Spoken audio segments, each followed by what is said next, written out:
क्या आप बता सकते हैं कि अपरिवर्तन क्या होता है और अपरिवर्तन हमारे दैनिक जीवन में क्यों महत्वपूर्ण है?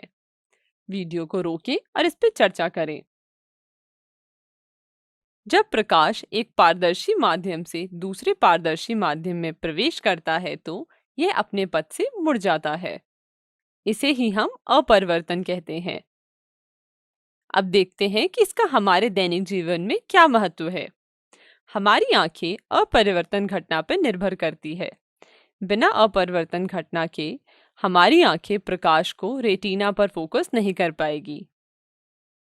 जब प्रकाश हवा, जो कि विरल माध्यम है, से पानी, जो कि सघन माध्यम है, में जाता है तो उसकी गति कम हो जाती है और प्रकाश अभिलंब की ओर मुड़ जाता है।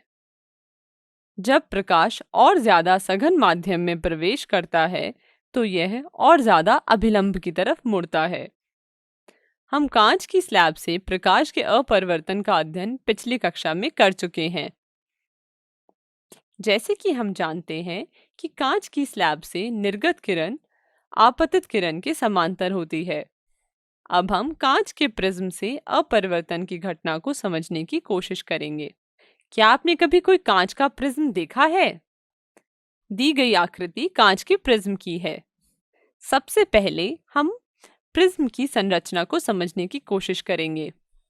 कांच का प्रिज्म एक पारदर्शी वस्तु है जिसके दो त्रिभुजाकार पृष्ठ तथा तीन पार्श्व पृष्ठ होते हैं।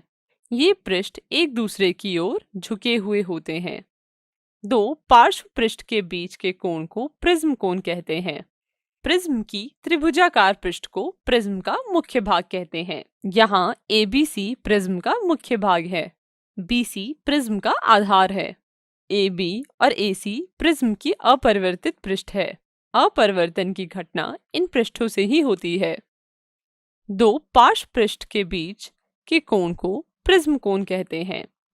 कोण A को प्रिज्म का कोण कहते हैं। चलिए अब कांच के प्रिज्म से अपरिवर्तन की घटना के बारे में चर्चा करें। जैसे कि आप इस चित्र में देख सकते हैं, PQ आपतित किरण है जो प्रिज्म की AB पृष्ठ पर आपतित होती है। आपतित किरण अभिलंब के साथ कोण बनाती है जिसे आपतन कोण कहते हैं। जैसे कि इस चित्र में आप देख सकते हैं, एंगल I को आपतन कोण कहते हैं। जब प्रकाश प्रिज्म में प्रवेश करता है, अर्थात जब प्रकाश किरण हवा से कांच के प्रिज्म में प्रवेश करता है तो प्रकाश किरण पृष्ठ AB से अपरिवर्तित हो जाती है और यहाँ QR अपरिवर्तित किरण है। और जब प्रकाश किरण प्रिज्म से बाहर जाती है, अर्थात प्रकाश किरण कांच के प्रिज्म से हवा में प्रवेश करती है तो प्रकाश किरण पृष्ठ AC से अपरिवर्तित हो जाती है और प्रकाश किरण अभिलंब से दूर मुड़ जाती है। अपरिवर्तन के बाद प्रकाश किरण को निर्गत किरण कहते हैं। और जैसे कि आप इस चित्र में देख सकते हैं, यहाँ RS निर्गत किरण है। निर्गत किरण अभिलंब के साथ कोण बनाती है और इसे निर्गत कोण कहते हैं। यहाँ एंगल E को निर्गत कोण कहा जाएगा। आपतित किरण और निर्गत किरण के बीच के कोण को विचलन कोण कहते हैं। हमने यह सीखा कि प्रिज्म से अपरिवर्तन की घटना कैसे होती है और हमने देखा कि प्रिज्म में अपरिवर्तन दो बार होता है। क्या आपने ध्यान दिया कि कांच की स्लैब में अपरिवर्तन और कांच के प्रिज्म में अपरिवर्तन में क्या अंतर है? वीडियो को रोकें और अपने सहपाठी के साथ चर्चा करें।